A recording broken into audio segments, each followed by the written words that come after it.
Halo teman asa diri, kembali lagi bersama kami, Gue Vina. dan gue Bayu. Dan di podcast kali ini super spesial karena mungkin ini juga pertama kalinya lo ngelihat kita ada di satu frame. Jadi ini juga perdana buat kita. Kita happy banget bisa ada di sini buat lo semua. Dan di kesempatan ini kita bakalan ngobrolin tentang satu buku. Satu buku yang berhasil memberikan point of views yang super interesting buat Vina dan buat gua. Di sini kita bakalan ngobrolin tentang buku tersebut dan harapannya tentunya semoga lo bisa ngambil hal-hal positif dari obrolan kita hari ini. Alright, kita langsung masuk aja. Vin, buku apa yang mau kita obrolin? Oke, jadi mungkin ada teman-teman di sini yang pernah baca juga, maybe. Tapi kita mau ngebahas hari ini dari Bronnie Ware, penulisnya. Judul bukunya Regrets of the Dying. Ini buku menurut gue kenapa spesial juga, menurut gue karena tema kematian itu juga sesuatu hal yang agak dibilang tabu juga enggak ya, cuma kayak orang-orang takut untuk membicarakannya gitu. Dan kebanyakan orang berasa hidupnya tuh infinite nggak sih, jadi merasa ya udahlah gue ngelakuin apapun dia bebas aja ya. Iya bebas sih, cuma setelah membaca buku ini jadi dapat point of view yang lain lagi bahwa ternyata orang-orang yang di deathbed-nya mereka itu tuh udah banyak banget yang menyesal akan hidupnya mereka sendiri gitu. Jadi kita pengen ngupas 5 hal yang dibahas di buku ini juga tentang regrets dari orang-orang yang sudah di ujung hidupnya ya. Jadi yang pertama itu regrets yang pertama adalah I wish I'd had the courage to live a life true to myself, not the life others expected of me. Ini sebenarnya tanpa lu dying juga di kehidupan kita kayaknya ini udah jadi apa ya? Jadi sesuatu hal yang sering diomongin juga sih. Karena ya mungkin kalau di Indonesiain dulu ya. Jadi gue berharap bahwa gue punya keberanian buat hidup sesuai dengan keinginan gue, bukan keinginan orang lain. Mungkin seperti itu kali ya. Sebenarnya ini setelah gue baca buku ini, itu juga gue jadi kayak anjir, apakah nanti gue di saat ujung-ujung hidup gue itu apakah gue akan menyesal soal ini gitu. Karena kayaknya apalagi kalau lo hidup di kota gede, ekspektasi orang lain buat lo itu tuh jadi suatu hal yang pressured banget sih. Dan itu kalau gue lihat sesuatu hal yang common gitu, apalagi di kota-kota gede.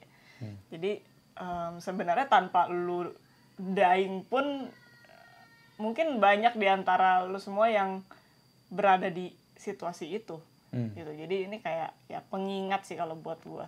Karena sebelum gue baca buku ini, untungnya gue juga udah kenal mindfulness kan. Jadi udah sedikit demi sedikit kayak ya mau gue hidup lebih ke arah keinginan gue sendiri lah gitu. Kalau menurut lo gimana, Bay? Soal sentence ini atau penyesalan ini?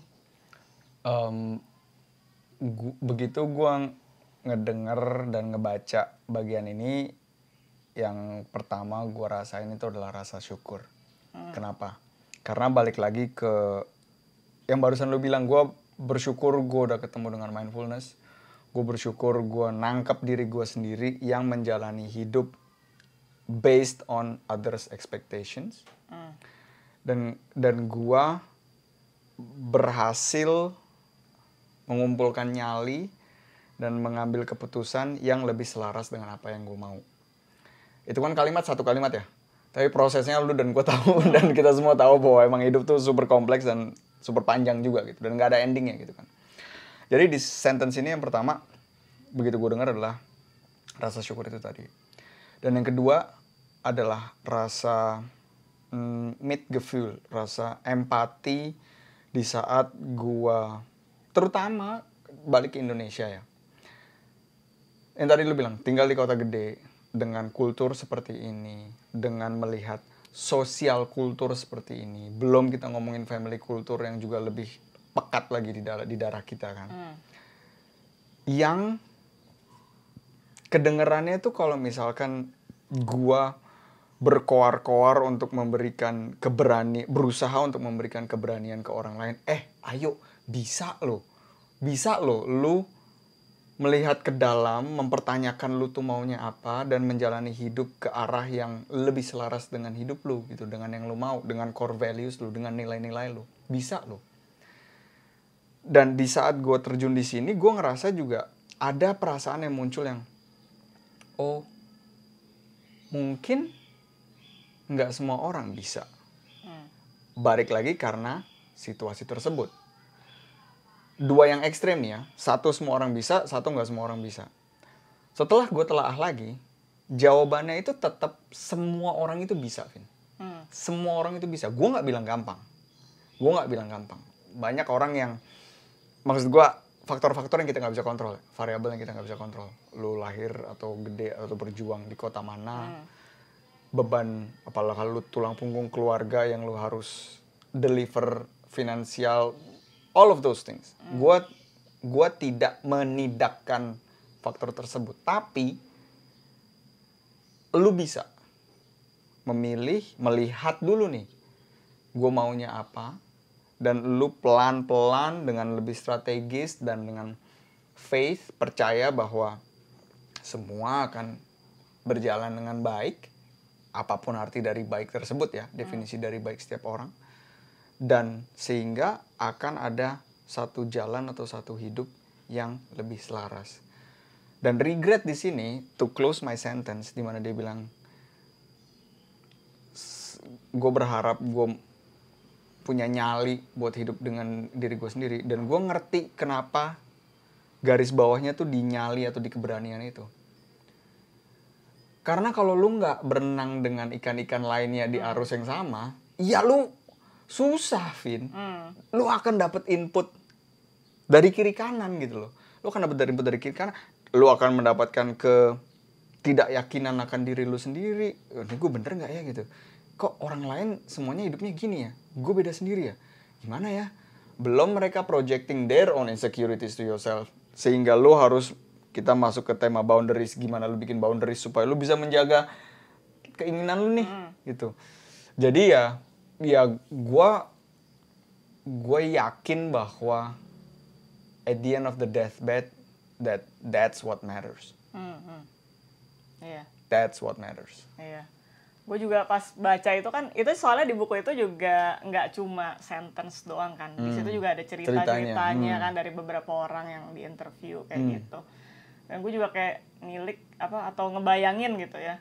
Anjir, kalau gue udah bakal mati terus gue baru sadar, anjir selama ini misalkan let's say 80 tahun itu bukan hidup gue, tapi hidup nyokap gue atau hidup bokap gue yang di push ke gue gitu kan. Dan itu sebenarnya kalau ngomongin kayak gue hidup di Jakarta, itu sesuatu hal yang sering banget gue lihat gitu. Dan emang gak gampang karena ya istilahnya itu sesuatu hal yang kadang-kadang udah didoktrin dari lu kecil gitu.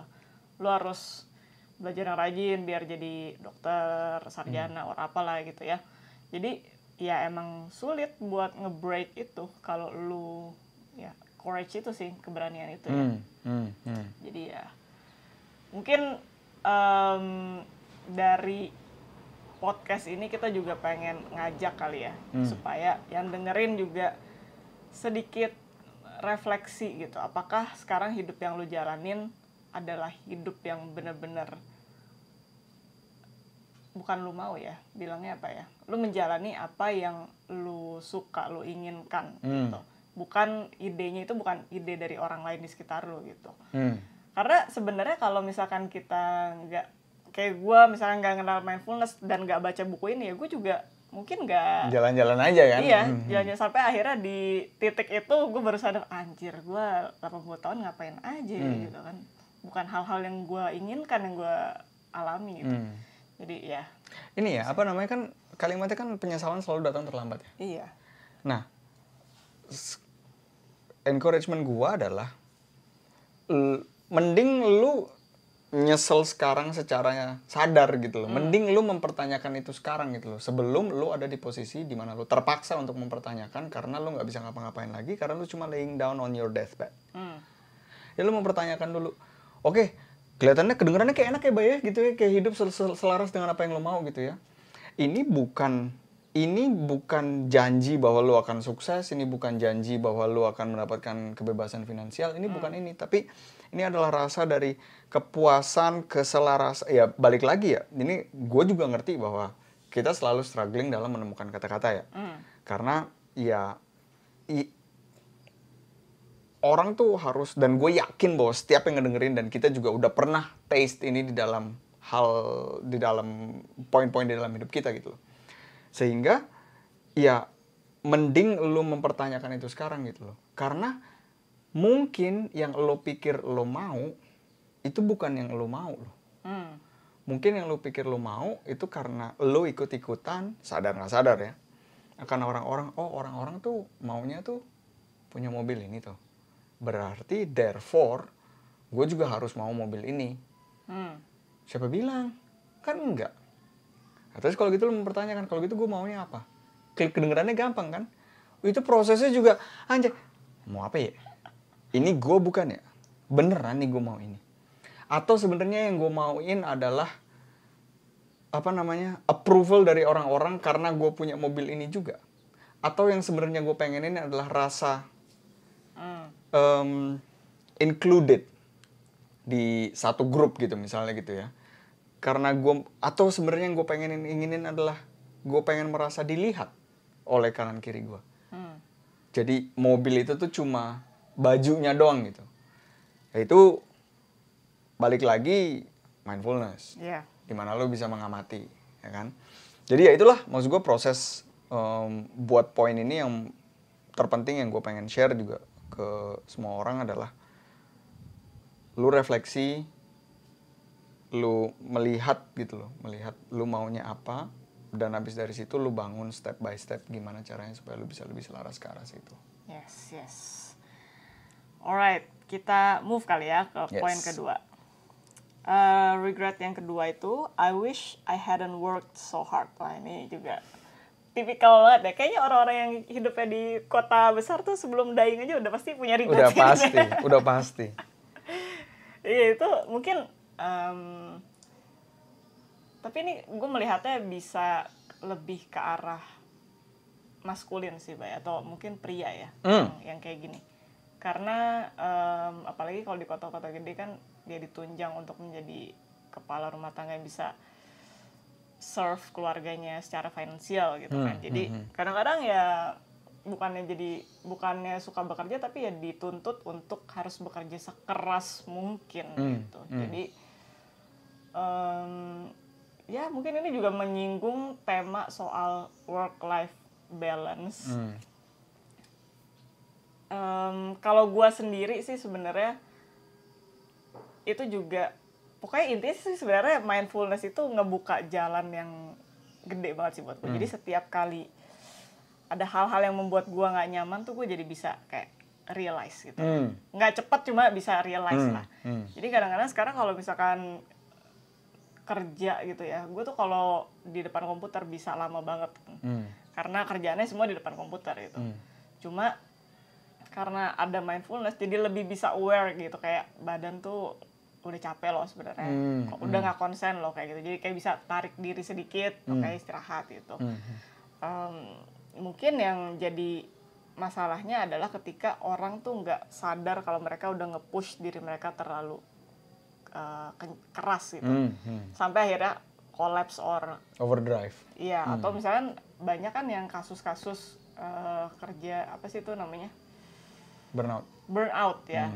Nah itu kan juga karena mereka nggak realize kalau mereka udah nge-push diri mereka di luar limit kan. Jadi ya itu satu hal yang penting banget sih buat di realize. Dan mungkin ini juga ketika lu kerja terlalu keras itu, lu spend waktu lu lebih banyak di pekerjaan, lu kan juga missing something out ya. Kayak waktu lu dengan keluarga, waktu lu dengan diri sendiri.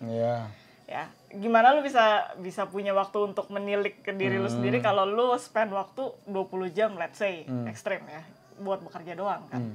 Jadi ya itu sih yang memang itu balik lagi ke soal kultur juga mungkin ya, dan pressure dari sekitar gitu, dimana lu harus provide sukses kayak gitu, sehingga mereka nggak mementingkan hal-hal di luar itu yang sebenarnya what life is. Ya. Gue juga sekarang suka bingung, Vin, karena sedihnya kita nih kan manusia ya, ras manusia itu kan yang kita nih kan adapting machine, ya kan. Jadi kita nih bisa adaptasi di setiap hal apapun, bahkan di ekstrim-ekstrim. So that means di saat gue melihat teman-teman gue yang mereka memberikan 130% dari hidupnya untuk pekerjaan, mereka weekend tetap di telepon, dan gue tanya, lo kenapa gini? Ya emang di sini kayak gitu, Bay. Terus pertanyaan gue tuh selalu menjadi, jadi apa sih sebenarnya yang terjadi? Honest question itu. Apa sih sebenarnya yang terjadi kalau lu mementingkan diri lu sendiri gitu? Apakah beneran gak ada kerjaan sama sekali gitu loh yang bisa memberikan lu ruang atau yang memberikan itu kan profesionalitas, Win. Sebenarnya ya. Itu kan termasuk ke profesionalitas. Emang gak ada gitu ya jenis kerjaan lain atau hal yang bisa lo lakukan yang tidak memaksa lo untuk overdrive itu tadi 130%. Karena nanti damage-nya tuh irreversible gitu loh. Begitu lo udah gosong ya udah gitu. Ibarat kaca pecah lo sambungin lagi tapi udah ada retakannya gitu. Iya. Itu lo ada info nggak? Sebenarnya tuh ada nggak sih di luar sana? Ya balik lagi itu sebenarnya menurut gue itu semua pilihan ya, Bay ya. Di setiap pekerjaan pasti kan ada tanggung jawabnya juga, dan tanggung jawabnya sebesar apa tiap pekerjaan juga beda gitu. Mungkin kalau lu bekerja di bidang finance ya lu mungkin bakal ke expose untuk kerja lembur lebih banyak daripada kerja yang lain gitu. Jadi tapi yang kadang-kadang menurut gua miss gitu ya, orang tuh tahu nggak sih mereka tuh tanggung jawab kerjaan itu kayak gitu. Kadang-kadang ada yang udah tahu tapi go for it. Dan begitu udah di dalam suffered gitu. Anjir gue lembur mulu, gue nggak pulang-pulang kayak gitu kan. Padahal sebelum apply kan udah tahu gitu loh, lu tanggung jawabnya kayak gitu. Jadi menurut gue balik lagi sebenarnya itu choice sih. Pilihan kan, iya, berarti choice. kan. Iya kan? Iya, kalau lu have fun aja kerja lembur dan lu saking cintanya misalkan let's say jadi trader atau apa gitu kan, dan pulang pagi terus ya itu choice lu kalau lu suka, dan itu ya nggak apa-apa juga kan. Cuma ya masalahnya ya itu orang-orang yang menyesal gitu sudah masuk ke dalam suatu pekerjaan terus malah jadi kayak ngeluh sana sini. Nah itu yang menurut gue kadang-kadang suka, ya lu kan udah tahu ya gitu loh responsibilities lu apa kayak gitu. Dan lu bisa melakukan sesuatu akan hal itu gitu loh. Benar. Iya benar, makanya kayak dulu gue waktu kerja pun juga kan kerja part time ya, cuman di Austria dulu ya gue kalau nggak suka ya gue ngomong gitu. Misalnya kalau gue pekerjaannya ditambah-tambahin mulu, padahal itu buat kerjaan gue ya gue harus ngomong gitu. Cuma di sini kayaknya masih ada sungkan gitu loh kalau sama bos tuh kayak jangan ntar gue dipecat lagi gitu loh. Jadi nggak punya courage buat ngomong apa yang dirasakan gitu loh. Jadi akhirnya ya berakhir dengan ya udahlah ini aja tetap kerja tapi di belakangnya miso-miso gitu. Ada nggak ini menurut lo kayak balik lagi ya, gue juga ada kenal beberapa orang gitu di mana ya mau nggak mau gue mesti gini baik gitu karena gue mesti pay the bills bla bla bla. That's the let's say the most common reasons, right? Tapi gue lihat lifestyle-nya tuh yang kayak ya bro sis kayaknya sih lu juga nggak harus tiap minggu makan di luar ya. Kayaknya sih lu juga nggak harus beli ini itu ya gitu. Jadi kayak yang naruh jebakan tuh kayak gue sendiri gitu loh. Iya. Lu tau meme ini nggak? Meme yang orang naik sepeda terus naruh batang besi di rodanya sendiri, terus dia jatuh sendiri, terus dia gini, aduh gitu. Nah itu gue ngerasa kayak gitu. Maksud gue kayaknya juga ya gitu ya. Kan balik lagi sekarang kalau misalkan ngomongin parenting gitu ya. Iya lu mau memberikan yang terbaik ke anak lu. Tapi kan lu itu kan juga role model. As in kalau dengan lu stres lu menjadi orang tua yang nggak bisa connect ke anaknya, tapi lu pakai alasan supaya gue bisa beli iPad buat anak gue, itu pelajaran apa sebenarnya yang lu kasihin ke anak lu? Ya coba ditanyakan itu. Pelajaran apa gitu loh, ngerti nggak lo? Iya. Daripada again mungkin ini terdengar idealis ya. But kita ngomongin tentunya ada spektrum dari satu ke yang satu ya. Kita ngomongin ekstrim supaya bisa terlihat jelas gitu kan. Atau mungkin lu bisa acknowledge bahwa anjing gue nggak bisa nih di sini. Karena kesengsaraan gue di kantor itu gue bawa pulang, sehingga gue menjalankan peran-peran gue di hidup ini selain di pekerjaan menjadi gue yang sengsara. Dan gue yang sengsara, terutama ke anak gue akan memberikan bibitnya ke anak gue, terutama ke pasangan gue bisa kesenggol sedikit meledak, yang padahal dia juga nggak tahu kenapa gue bisa kayak gitu. Jadi untuk nggak semuanya duit loh, nggak semuanya duit loh. Tapi itu ini yang mindset yang Iya. Itu sulit Iya, ya untuk sulit. iniin gitu loh. Makanya balik lagi sebenarnya mesti ya orangnya tersebut bisa reflect gitu loh. Apakah dengan gue bekerja keras ini, gue fine aja kalau kehilangan waktu dengan keluarga gue, atau gue nggak punya waktu buat enjoy hobi-hobi gue gitu. Ya udah, itu kalau emang lu fine kayak gitu ya udah. Cuma kalau lu merasa tuh sengsara, kerja lembur mulu, terus lu nggak punya waktu, berarti kan something has to change. Yes. And complain will not change anything. Iya, dan tapi again balik lagi mungkin ke tadi yang regret pertama, courage itu sesuatu hal menurut gue yang mahal banget sih untuk dimiliki seseorang. Karena untuk lu, apalagi di kultur Indonesia seperti ini, lu kalau nggak punya courage ya udah, apalagi lu kalau nggak di posisi atas ya udah lu dihabisin terus kan. Yes. Jadinya ya Courage to choose oneself. ya. Dan gue ada satu point of view yang dari spektrum lainnya ya, bahwa ini kan I wish I didn't work that hard ya, karena dengan begitu relationships bisa terbengkalai. Tapi gue mengingatkan diri gue bahwa ini bukan kartu ijo lo buat nggak bekerja keras lo. Jadi ini bukan kartu ijo buat lo cuma nyantai-nyantai di rumah Netflix nggak ngapa-ngapain doang lo. Nggak, ini bukan itu. Tapi gimana caranya lu bisa bekerja keras dan lu sadar bahwa lu bekerja keras. Sadar bahwa akan tujuan lu. Sadar bahwa lu bekerja keras ini bukan hanya untuk menghasilkan uang. Tapi lu juga harus tahu, lu harus take care dengan all those relationships. Dan melihat aspek-aspek hidup lebih daripada sisi finansial saja gitu loh. Jadi kalau balik gimana gue mencerna sentence atau regrets yang ini buat gue adalah, itu tadi, lu make sure kerja keras dan sadar. Udah, 2 itu aja. Jadi bukan kerja kerasnya yang unbedingt, yang harus dijadiin leha-lehanya gitu loh. Ya balik lagi ke yang lu tadi bilang tadi gitu. Lu harus sadar.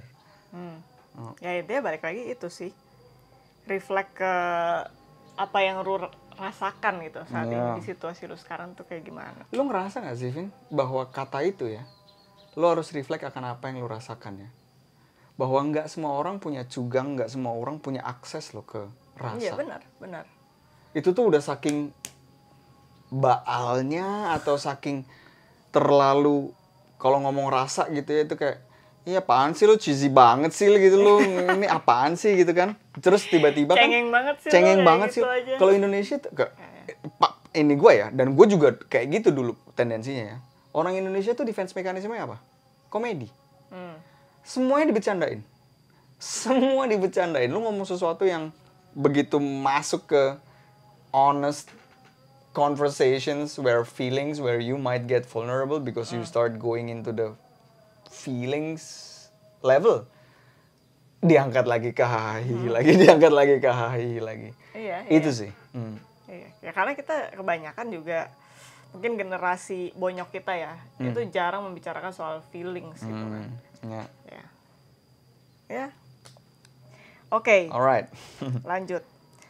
Regret number 3. I wish I had the courage again to express my feelings. Nah.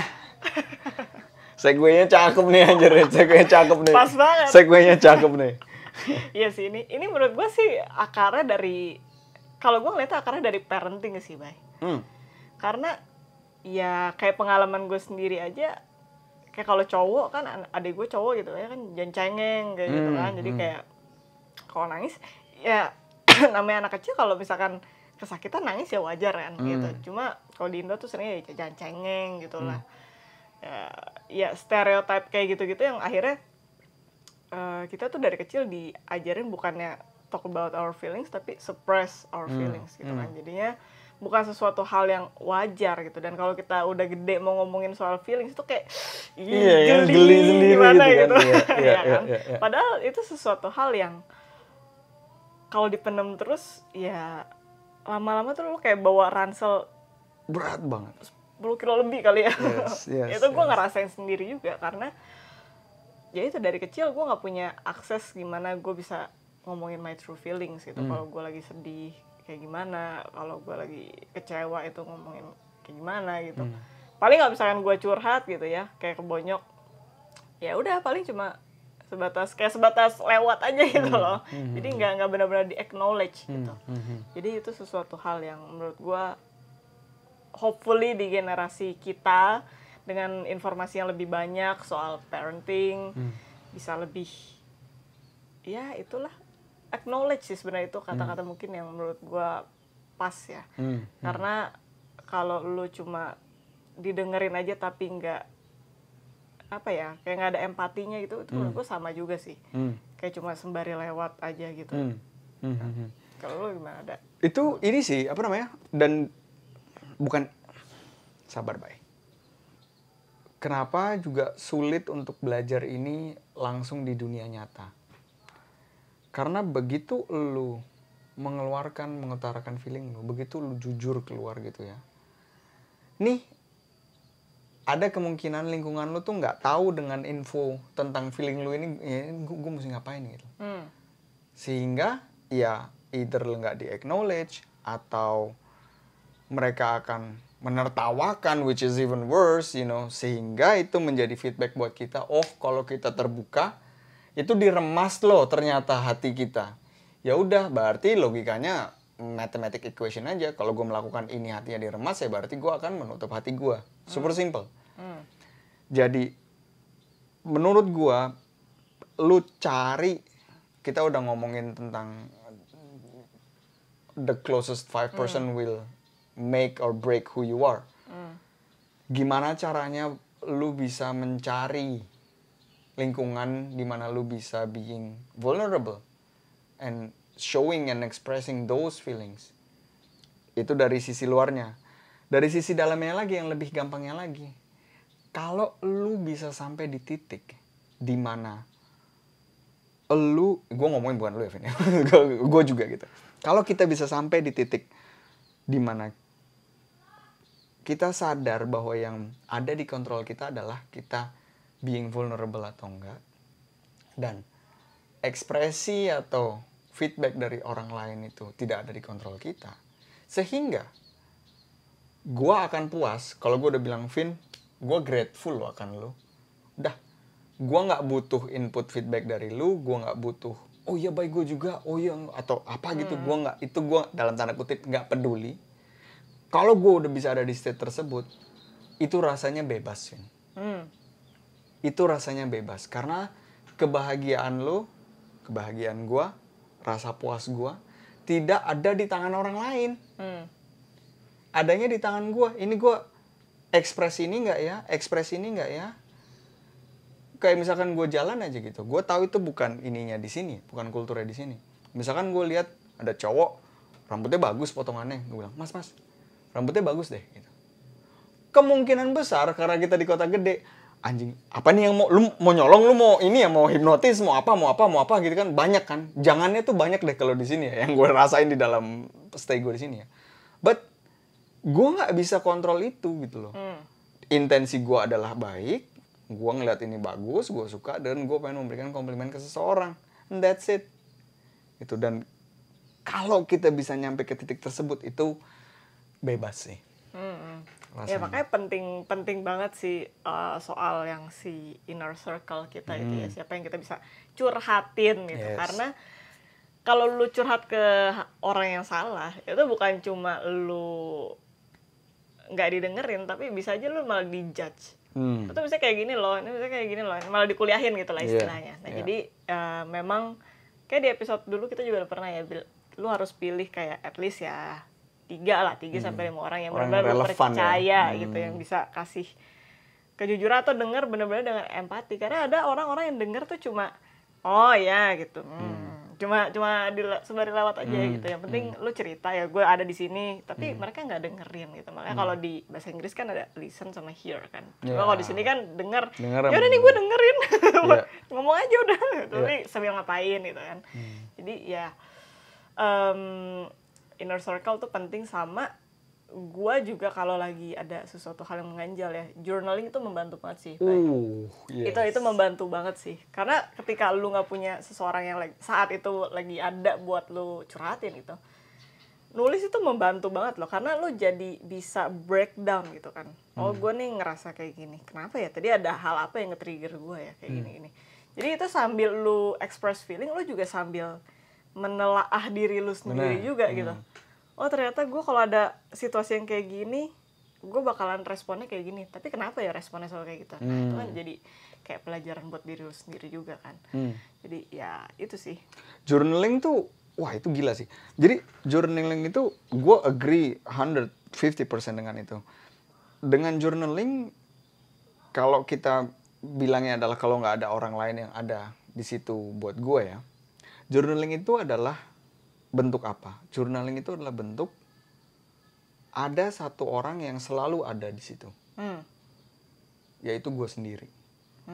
Journaling adalah bagaimana gue berkonversasi, mengadakan conversation dengan diri gue sendiri. Journaling membutuhkan waktu, journaling membutuhkan tempat yang proper, nggak ada distractions ideally, sehingga dengan gue decide untuk journaling saja, berarti gue decide untuk nemenin gue sendiri kan, ya kan? Dan that act of listening to myself and writing it, sehingga kita ada di dua